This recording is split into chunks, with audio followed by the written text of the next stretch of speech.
Welcome to view point. చాలా మంది బియ్యం కడిగిన నీళ్లను పారబోస్తూ ఉంటారు. అయితే బియ్యం కడిగిన నీళ్లు పారబోయడం కంటే ఆ నీటిని ఉపయోగించుకోవడం వల్ల అనేక ప్రయోజనాలు కలుగుతాయని చెబుతున్నారు.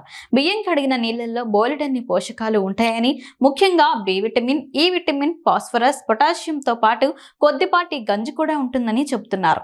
బియ్యం కడిగిన నీళ్లను ఉపయోగించడం వల్ల మన శరీరానికి ఎంతో మేలు జరుగుతుందని, ఇది మన జుట్టుకు కూడా మంచి ప్రయోజనాలను చేకూరుస్తుందని చెప్తున్నారు. మన ప్రధాన ఆహారమైన అన్నం వండేందుకు బియ్యాన్ని కడిగినప్పుడు ఆ కడిగిన నీటిని సహజంగా మనం పారబోస్తాము. అయితే అలా పారబోయకుండా ఆ నీటిని మళ్ళీ మనం ఉపయోగించుకోవడం వల్ల లాభాలు చేకూరుతాయి. ముఖ్యంగా మన జుట్టు ఆరోగ్యానికి బియ్యం కడిగిన నీళ్లు ఉపయోగపడతాయి. బియ్యం కడిగిన నీళ్లలో ఉండే అమైనో ఆమ్లాలు, విటమిన్లు, ఖనిజాలు మన జుట్టు సంరక్షణకు ఎంతగానో దోహదం చేస్తాయి. శుభ్రంగా తలస్నానం చేసిన తర్వాత జుట్టు పైన బియ్యం కడిగిన నీళ్లను పోసి మసాజ్ చేసుకుంటే అందులో ఉండే పోషకాలు మన జుట్టు కుదుళ్లకు అందుతాయి. దీనివల్ల జుట్టు ఊడిపోవడం, చిట్లిపోవడం, సున్నితంగా మారడం వంటి సమస్యలు తగ్గుతాయి. అంతేకాదు మన జుట్టు కూడా నిగారింపును సొంతం చేసుకుంటుంది. బియ్యం కడిగిన నీళ్లలో ఇనోసిటాల్, ఫిట్కి యాసిడ్ వంటి పోషకాలు ఉంటాయి.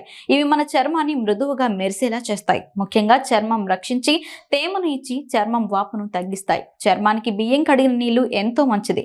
ఇక బియ్యం కడిగిన నీళ్లను మరిగించి వాటిని తాగితే అవి మన జీర్ణక్రియను మెరుగుపరుస్తాయి, మలబద్ధకాన్ని, అజీర్తిని నివారిస్తాయి. బియ్యం కడిగిన నీళ్లలో తక్కువ క్యాలరీలు ఉంటాయి. ఈ నీటిని మరిగించి తాగడం వల్ల జీర్ణక్రియ మెరుగుపడుతుంది. కాబట్టి బరువు తగ్గడానికి కూడా ఇది దోహదం చేస్తుంది. బియ్యం కడిగిన నీళ్లు గుండె ఆరోగ్యానికి మంచి చేస్తాయి, రక్తపోటును తగ్గిస్తాయి, మన శరీరంలో చెడు కొలెస్ట్రాల్ ను తగ్గించడానికి కూడా ఉపయోగపడతాయి, మన శరీరానికి కావలసిన శక్తిని ఇస్తాయి. ఇంతకు ముందు అన్నాన్ని వండేటప్పుడు గంజిని వార్చి ఆ గంజిని తాగేవాళ్ళు.